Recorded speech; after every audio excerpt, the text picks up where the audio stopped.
my YouTube channel Knowledge Booster with me. So here I am with the new topic cardiopulmonary resuscitation. और जैसा कि सबको पता है नॉसेट एग्ज़ाम आ ही गया है और उसके लिए ये टॉपिक काफ़ी इम्पॉर्टेंट है क्योंकि नॉसेट कहीं से क्वेश्चन पूछे या ना पूछे बट CPR से क्वेश्चन तो ज़रूर आएगा और एक एक मार्क्स भी हमारे लिए इम्पॉर्टेंट है। इसलिए आज हम वो 1 मार्क्स या 2 मार्क्स जो क्वेश्चन और से डालने वाला है रिलेटेड विद CPR वो आज हम ना डिस्कस करने वाले हैं, ठीक है। तो let's start with the definition. CPR use to revive heart so that O2 supply to the vital organ mainly brain, ठीक है। CPR से हम क्या करते हैं, हमारे हार्ट को रिवाइव करते हैं। सिंपली अगर मैं लैंग्वेज में डिस्क्राइब करूँ, और O2 सप्लाई हम अपने वाइटल्स ऑर्गन्स तक पहुंचाते हैं, मेनली लाइक ब्रेन, ठीक है। कौन कौन सी ऐसी कंडीशंस या इंडिकेशंस हैं जहाँ पर हम CPR देते हैं, तो एनाफाइलेक्टिक शॉक, ठीक है। इस एनाफाइलेक्टिक शॉक में हम CPR देते हैं। एनाफाइलेक्टिक की ड्रग ऑफ चॉइस एड्रेनलिन है, ठीक है। मैं कुछ एक्स्ट्रा चीज़ें भी बताती जाऊंगी जो यहाँ पर नहीं लिखी हुई, बट वो भी मैं यहाँ पर ऐड ऑन करूँगी। तो आप अगर वीडियो देख रहे हैं तो उन चीज़ों को नोट डाउन कर लेना।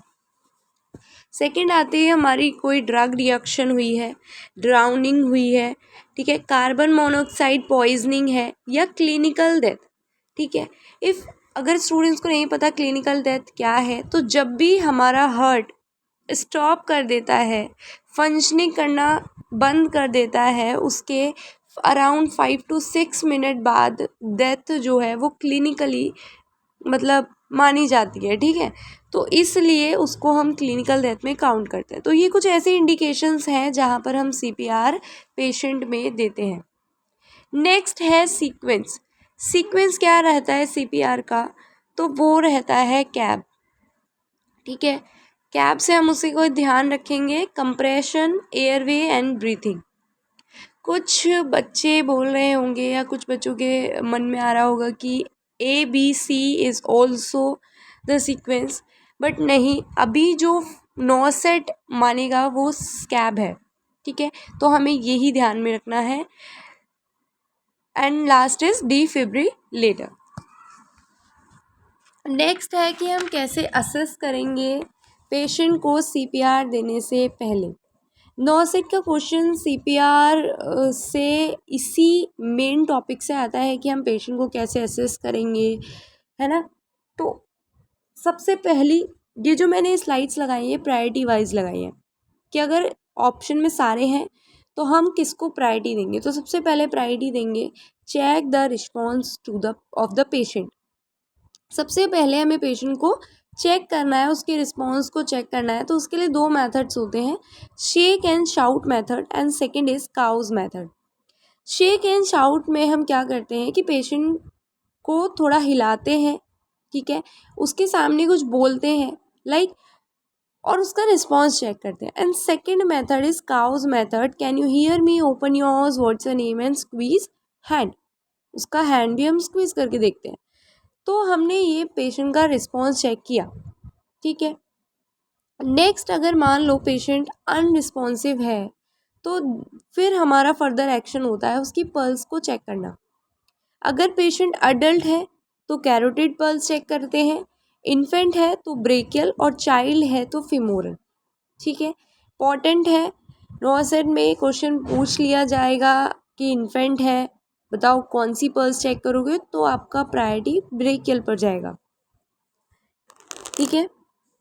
अगर पल्स भी एब्सेंट है मान लो, तो फिर हमारी प्रायोरिटी क्या जाएगी। अगर क्वेश्चन नॉसेट में ऐसे आता है कि एक पेशेंट है और उसकी हमने पल्स चेक की, ठीक है, पल्स हमने चेक की और पल्स एब्सेंट आ रही है, तो फर्स्ट प्रायोरिटी क्या होगी। तो वहाँ पर हम चेक करेंगे सीन सेफ्टी।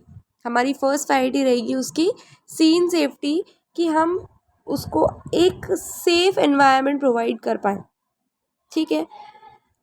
अगर ये भी ऑप्शन में नहीं आता है तो फिर सेकंड प्रायोरिटी रहेगी हमारी कॉल फॉर हेल्प, ठीक है। जो चीज़ें स्लाइड में नहीं है वो एक्स्ट्रा मैं बताऊंगी, वो लिख लेना। नेक्स्ट है हमारा लैंडमार्क, कुछ ऐसे इम्पोर्टेंट क्राइटेरिया जो कि एम्स में पूछा जाता है।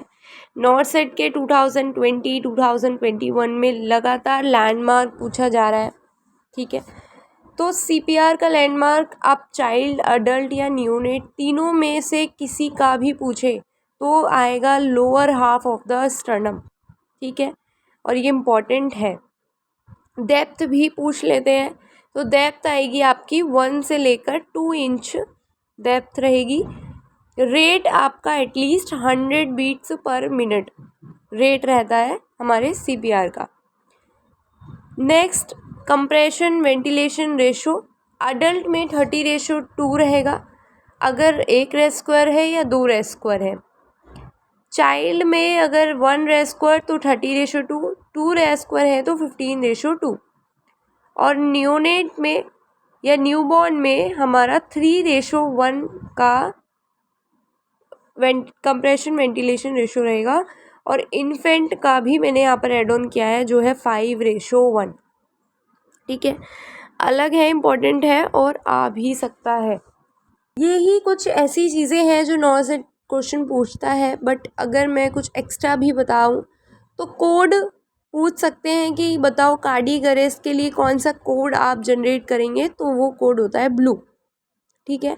और ब्लू कोड जब भी हम जनरेट करते हैं तो विद इन 30 सेकेंड हमें पेशेंट के पास पहुंचना होता है, ठीक है। उसके अलावा कॉम्प्लिकेशन की अगर मैं बात करूं कि सीपीआर की कॉम्प्लिकेशन क्या हो सकती है, तो जो कॉम्प्लिकेशन है वो हो सकती है आपकी रिब्स फ्रैक्चर, ठीक है। फर्स्ट प्रायोरिटी आपकी रिब्स फ्रैक्चर जाएगी, सेकेंड प्रायोरिटी आपकी स्टर्नम फ्रैक्चर जाएगी। तो आई थिंक यही था जहाँ से क्वेश्चन बन सकता है सीपीआर से रिलेटेड। अगर फिर भी लगता है कि नहीं कुछ और एक्स्ट्रा है तो आप मुझे बता सकते हैं कमेंट बॉक्स में। सो दैट्स इट, इम्पॉर्टेंट है ये टॉपिक और क्वेश्चन यहाँ से बनेगा ही बनेगा, तो वो क्वेश्चन तो गलत नहीं होना चाहिए।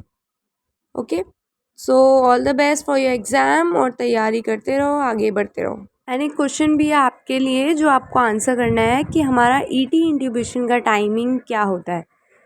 तो जिसको भी पता है वो कमेंट बॉक्स में इसका आंसर ज़रूर देगा कि हमारा ईटी इंट्यूबेशन का टाइम क्या है। तो ये आंसर आपको करना है, ठीक है। अगली वीडियो हमारी ईटी इंट्यूबेशन पे होने वाली है, वहाँ पर बहुत कुछ आपको एक्स्ट्रा सुनने को मिलेगा। सो तब तक के लिए bye bye, stay safe, stay healthy.